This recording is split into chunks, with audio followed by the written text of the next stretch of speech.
Bonjour Olivier de Kersauzon, navigateur, écrivain. On va parler du monde comme il vous parle. C'est votre nouveau livre publié au Cherche Midi. Et puis d'abord un tout petit mot de ce défi de la Coupe de l'América.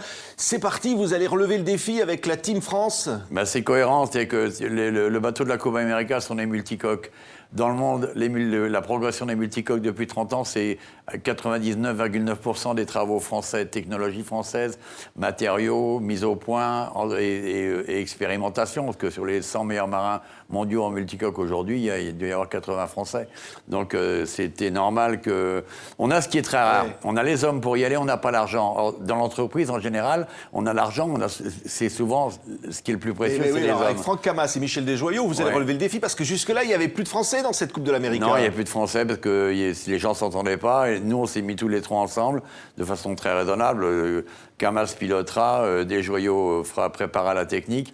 Et moi, j'ai suffisamment d'expérience pour pouvoir parler à tout le monde en sachant de quoi on parle bien de la même chose, donc c'est pas un problème. Quoi. Oui. Mais c'est important. Pourquoi c'est important de relever ce défi, Olivier Kersauzon ? Techniquement, les Français en offshore sur le Vendée Globe, on cartonne. Sur l'offshore en multicoque, on cartonne. Il n'y a aucune raison que tout ce qui est né dans la Coupe América aujourd'hui, qui nous appartient techniquement parlant et qu'on a fait évoluer, c'est dommage qu'on n'avait pas le prendre. En plus, la Coupe América, c'est des retombées énormes pour le pays qui l'a. Quoi. Oui, et c'est repartir en mer. Vous êtes, vous, le vieux loup de mer, l'amiral. Jamais la mer ne vous quitte. Vous dites, je suis pas chez la mer, je suis chez moi. Ouais, moi j'aime bien, c'est que je peux pas vivre sans, voilà. Quand je cours pas, je vais à la pêche, je suis sur l'eau 2 jours sur 3, quoi. J'ai hâte d'y être, j'aime ça, j'ai un vrai bonheur. Il faut essayer d'orienter sa vie vers ce qui vous rend heureux. Moi, c'est ça. Ce qui vous rend heureux, c'est de voir le monde depuis l'océan. Et le monde comme il vous parle. C'est publié donc au Cherche Midi. Ouais. C'est ce livre d'écrivain. Et après Océan de Sombre, vous y racontez comme ça votre philosophie de l'existence. Vous y racontez Tabarly, vous y racontez vos débuts. Vous y racontez comment, finalement, la mer est le début de tout pour vous. Oui, et surtout, je parle de tout ce que j'ai aimé dans cette vie des 45 dernières années de navigation, quoi. C'est normal que je rende un peu hommage à ce monde maritime qui m'a tout donné. Moi, j'ai tout pris du monde maritime. Tous mes bonheurs viennent de là. Oui. Vous dites à un moment, la Terre est un accident de l'océan. Oui, je pense, oui. Le monde qui est le mien est maritime.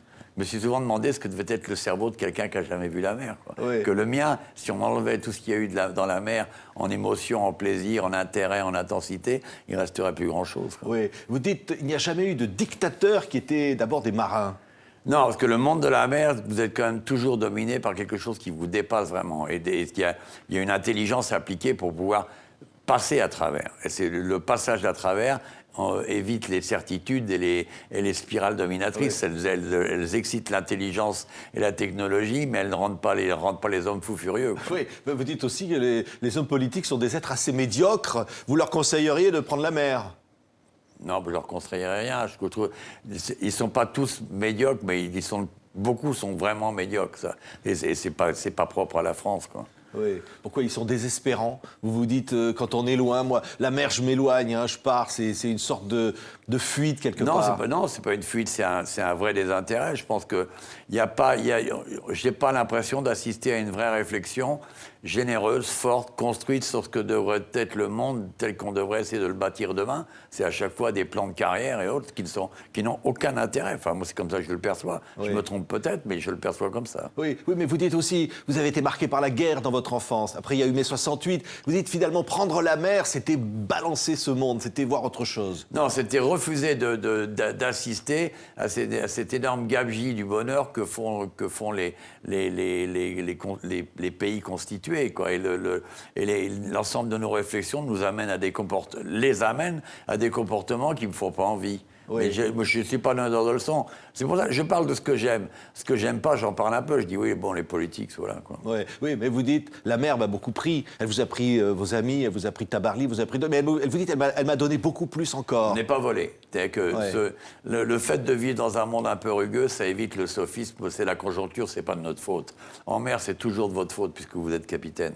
Et donc, même si c'est violent, même si c'est fort et même si vous perdez, ça n'est toujours que de votre faute. Oui. Et ça, c'est assez sympa parce qu'on est dans un monde où les mecs parlent en permanence de responsabilité et se conduisent tous comme des irresponsables. Responsables mais pas coupables, enfin tout et n'importe quoi. C'est une honte intégrale, quoi. Mais quand vous dites, une note de citation, c'est formidable ce que vous dites dans ce livre, vous dites on n'échappe pas à soi-même en fuyant sur l'océan, c'est le contraire, on se retrouve soi-même. Mais on se construit, moi ce monde m'a construit. Les bonheurs de ce monde, les violences de ce monde, l'intérêt que j'y ai porté, a fait de moi un individu un peu moins médiocre qu'il y a quelques années. Oui. Pourtant, le monde a bien changé. Vous dites, vous, quand vous avez commencé à naviguer, vous lisiez le ciel. Maintenant, vous lisez des cartes, il y a des ordinateurs, c'est un autre monde. Oui, mais la vague, l'océan, la houle, la forme reste le même quand même.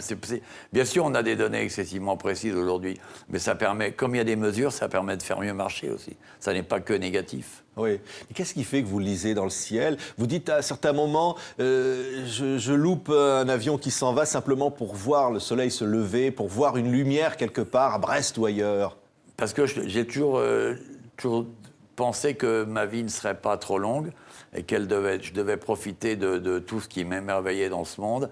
Et je pense que dans ce lever de soleil quotidien est une sorte de sanctification extraordinaire de notre chance de vivre, quoi. Et moi, je vis tous les jours en me disant, c'est magnifique, tout bouge encore, tout marche aujourd'hui, pourvu que ça dure. Oui, mais on vous imagine, vous dites aussi, il y a de l'éternité dans la mer. Qu'est-ce que c'est que l'éternité? Vous cherchez l'éternité quelque part? Oui, parce que je cherche... On est tellement contraint par le temps, blessé par le temps, mesuré par le temps en quasi-permanence. Dans les mouvements de la mer, on a l'impression que le temps est un petit peu plus long, un peu plus dense, un peu plus large. Il laisse un peu plus de moments, de secondes pour réfléchir, aimer, profiter ou se battre. C'est ça que j'aime dans le monde maritime. Oui, mais se battre, vous dites, quand il n'y a plus le choix, il faut toujours choisir la voie la plus difficile. Et vous dites aussi, je n'ai peur de rien. Ben oui. C'est vrai, ça? Ah oui, c'est vrai. Ben non, c'est Mohamed Reza Pahlavi, le père d'Ancien Shah d'Iran, qui était, lui, à mon avis, Mohamed, cet Iranien devait être une brute énorme. Mais il avait une formule que j'ai toujours adorée, c'est « n'aie jamais peur de rien ». C'est qu'on ne peut pas se construire sur la peur. La peur, c'est... Les sentiments nous tiennent dans le cœur, dans la tête. La peur, c'est ce qui tient dans le ventre. C'est ce qui est le moins intéressant chez l'homme. Et tout le monde sanctifie la peur au nom des principes de précaution, de ceci, de cela. Et tant qu'on se conduira comme des pleutres, on n'ira nulle part. Ça, c'est une certitude. Vous dites aussi, je suis un éternel décalé. On a envie de vous dire, bravo, restez décalé comme ça, Olivier. Décalé. Je suis décalé, mais moi, j'ai essayé de vivre. J'ai essayé avec... je me suis donné beaucoup de mal. De vivre de façon intense le temps qui m'a été imparti, parce que j'ai pensé petit. D'abord, j'avais la chance de vivre, la chance de faire ce que d'autres n'avaient pas eu la chance de faire, et surtout, jamais me dire « j'aurais aimé », quoi. Et là, je peux me dire, moi, j'ai aimé, et puis en plus, il avait la vraie réalité quand même, parce qu'il faut quand même redescendre sur Terre, ne fût-ce qu'un instant, c'est que tout ça, ça se fait avec du travail, beaucoup d'efforts, je sais pas quoi, mais ça, si j'avais pas eu une chance énorme, tout ça ne serait pas arrivé. Or, moi, j'ai eu une chance colossal. Merci, Olivier de Je Kersauzon. vous en prie.